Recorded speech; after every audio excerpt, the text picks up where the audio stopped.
Baby corns onion pakodi palak curry ఎలా చేయడమో నేర్చుకుందామండి. దీనికైతే కనుక ముందుగా బేబీ కార్న్స్ని ముక్కలుగా కట్ చేసుకుని దాన్ని పసుపు, ఉప్పు, కారం, అల్లం వెల్లుల్లి పేస్ట్, కొంచెం మైదా, కొంచెం శనగపిండి అన్నీ కలిపి దాన్ని మనం పకోడీలా చేసుకోవాలి. దీంట్లో కొంచెం ఆనియన్స్ కూడా వేయాలండి. ఎందుకంటే ఉత్తి బేబీ కార్న్స్ కాకుండా దాంట్లో కొంచెం పెద్ద పెద్ద కట్ చేసిన ఆనియన్స్ కూడా వేసి మనము ఫ్రై చేసుకుంటామండి.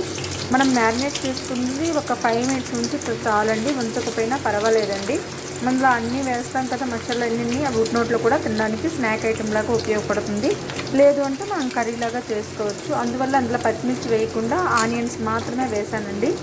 ఇలాగా మనము ఈవినింగ్ స్నాక్ ఐటెం లాగా కూడా ఇవి పకోడీని తినచ్చు. దీన్ని కర్రీగా కూడా చేసుకోవచ్చు. మనము అదే నైట్కి చపాతీ కర్రీ లాగా ఉపయోగపడుతుంది, మనం సైడ్ డిష్ లాగా కూడా ఉపయోగపడుతుందండి. చాలా టేస్టీగా ఉంటుంది. మనం పప్పు చేసుకుంటే కనుక అది సైడ్ డిష్ పకోడీనే ఉంచుకుంటాము. అలా కాకుండా కర్రీలా వాడుకోవాలంటే శనగపిండి కర్రీ, కొంచెం శనగపిండి అవి వేసి కర్రీ చేసుకుంటే సరిపోతుంది. చాలా టేస్టీగా అయితే ఉంటుంది. ఈ బేబీ కార్న్స్ని ముందుగా మనము మ్యారినేట్ చేసాం కదండి. ఉప్పు, పసుపు, కారం, మసాలా గుండ, అల్లం వెల్లుల్లి పేస్టు అవన్నీ మ్యారినేట్ చేసాం కాబట్టి దాంతో చేసిన పకోడీ అయితే చాలా టేస్ట్గా అయితే ఉంటుందండి. కర్రీ చేయకుండా ఈ పకోడీయే బాగుంటుందండి. మనం ఆనియన్స్ కూడా అందులో కొంచెం పెద్దగా కట్ చేసి పెట్టాం కదా, ఇంకా చాలా టేస్ట్గా ఉంటుంది. నేను కొంచెం కూడా పచ్చిమిర్చి వేస్తే వేయలేదండి. ఎందుకంటే ఈవినింగ్ స్నాక్ ఐటెంలో తినడానికి పచ్చిమిర్చి వేస్తే కొందరు నచ్చరు. చిన్నపిల్లలు అయితే తెలియకుండా తినేస్తారు కదా, ఇది పిల్లల కోసం అయితే బాగుంటుంది, అందుకనే చేస్తానండి.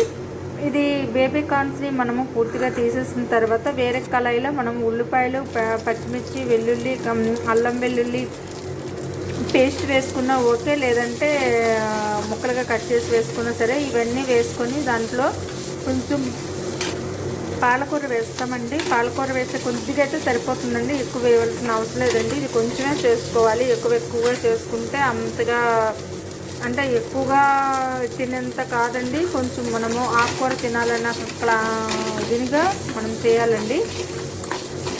ఆనియన్స్లో మనకైతే కనుక పాలకూర బాగా వేగిపోతుందండి. బాగా వేయించిన వరకు కొంచెం, లేకపోతే పచ్చి వాసన అయితే వస్తుంది. బాగా వేయించాలండి, మెత్తగా అయ్యేటట్టు చూసుకోవాలి.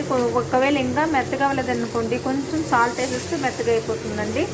అది బాగా మెత్తగా బాగా వేగిన తర్వాత మనం శనగపిండి, ఇది ఆల్రెడీ మనం మిశ్రమం కలుపుకున్నాం కదండి, అందులో కొంచెం వాటర్ వేస్తే సరిపోతుంది. మళ్ళీ వేరేగా శనగపిండి వేయవలసిన అవసరం లేదండి.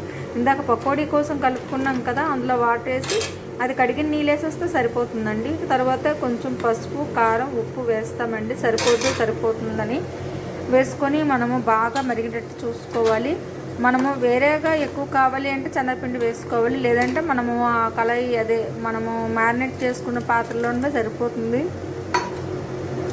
ఇది బాగా ఉడుకుతున్నప్పుడు ఈ నీళ్ళు మనకు ఈ పాలకూర నీళ్ళు అన్నీ బాగా ఉడుకుతుంటాయి కదండి. ఉడుకుతున్నప్పుడు మనము ఈ బేబీ కార్న్స్, ఆనియన్స్ కలిపి పకోడా చేసిన ఐటమ్స్ని అందులో ఉడుకుతున్నప్పుడు వేస్తామండి. అంటే వడియాల కర్రీలాగా వేసుకుంటామండి. చాలా మంచి ఫ్లేవర్ వస్తుంది, చాలా టేస్టీ.